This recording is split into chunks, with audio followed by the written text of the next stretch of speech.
warahmatullahi wabarakatuh. Selamat datang di pelajaran informatika bersama Ibu Sri Rahayu.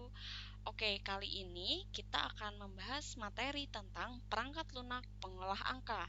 Oke, kompetensi dasar pada pertemuan kali ini yaitu di poin 3.2, mengenal data berupa angka dan hasil perhitungan rumus dan cara menyimpan serta mengaksesnya.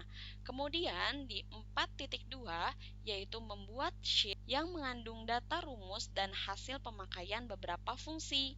Pada kegiatan belajar 1, kita akan membahas tentang materi perangkat lunak pengolah angka. Capaian pembelajaran hari ini yaitu peserta didik mampu menganalisis perangkat lunak pengolah angka. Kemudian mampu menganalisis penerapan perangkat lunak pengolah angka pada kehidupan sehari-hari. Lalu, mampu menganalisis macam-macam perangkat lunak pengolah angka. Dan yang terakhir adalah mampu mengidentifikasi menu dan icon pada aplikasi pengolah angka dengan benar. Relevansi pada kegiatan kali ini.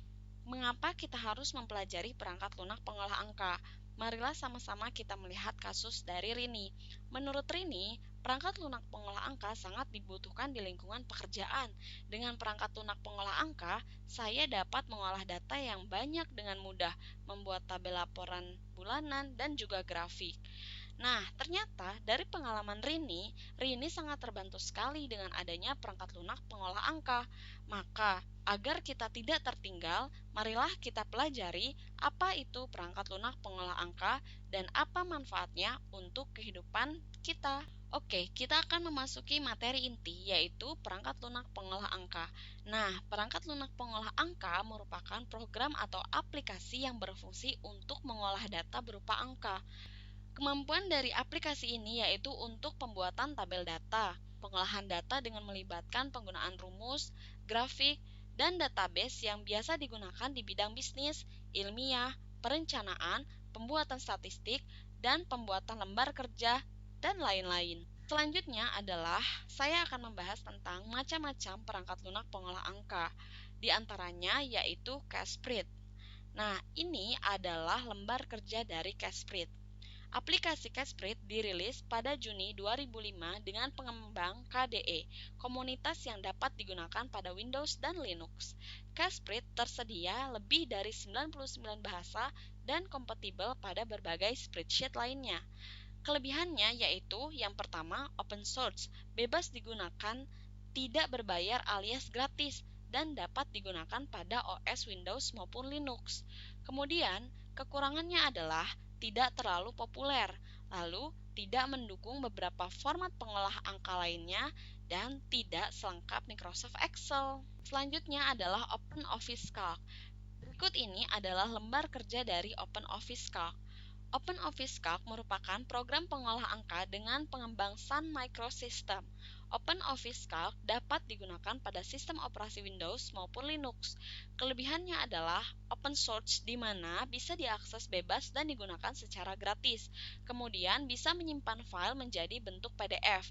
Dan yang terakhir adalah kompatibel dengan Microsoft Excel. Nah, kekurangannya adalah pengaturan chartnya terbatas.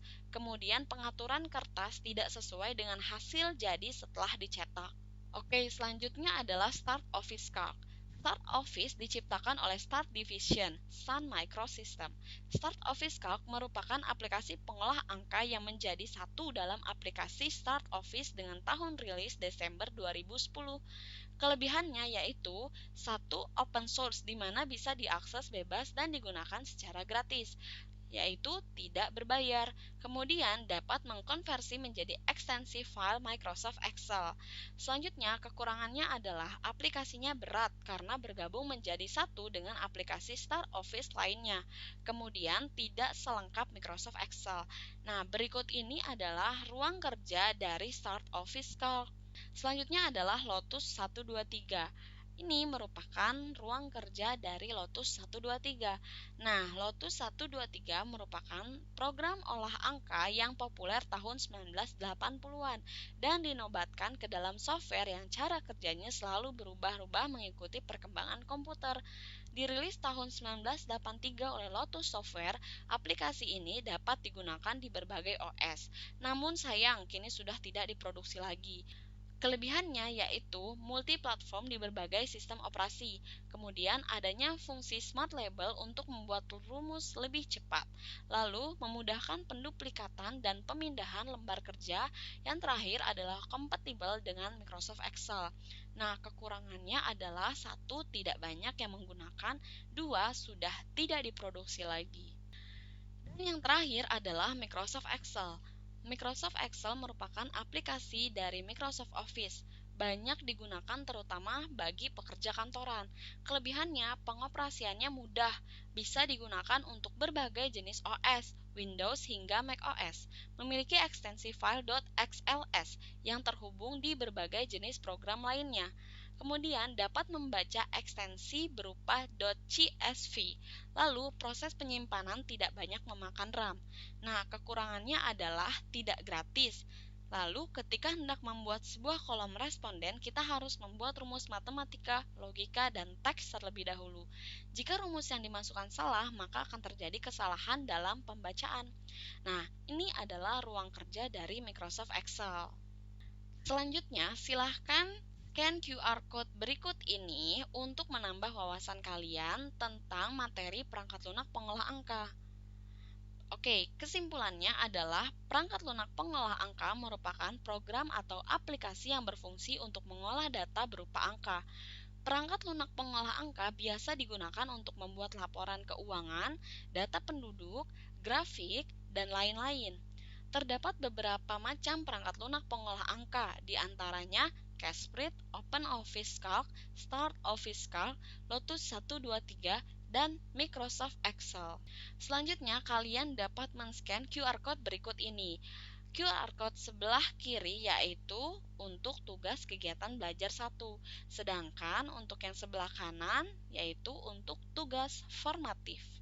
Oke, berikut ini adalah worksheet yang dapat kalian kerjakan untuk mengukur pemahaman kalian. Kerjakan soal berikut ini. Bacalah soal berikut, kemudian jawablah pada kolom yang telah disediakan. Kemudian upload soal yang sudah dijawab ke Google Drive. Soal yang pertama adalah uraikanlah dengan menggunakan bahasamu sendiri tentang perangkat lunak pengolah angka. Yang kedua, berdasarkan pemahamanmu, uraikanlah penerapan-penerapan perangkat lunak pengolah angka dalam kehidupan sehari-hari. Kemudian, soal yang ketiga adalah uraikanlah macam-macam perangkat lunak pengolah angka berdasarkan pengetahuanmu. Dan yang keempat adalah bandingkanlah tiap perangkat lunak pengolah angka berdasarkan pendapatmu. Setiap soal memiliki 25 poin, jadi 100 poin adalah jumlah yang akan kalian dapatkan. Terima kasih atas perhatiannya, semoga ilmunya bermanfaat. Mohon maaf apabila ada kesalahan. Wassalamualaikum warahmatullahi wabarakatuh.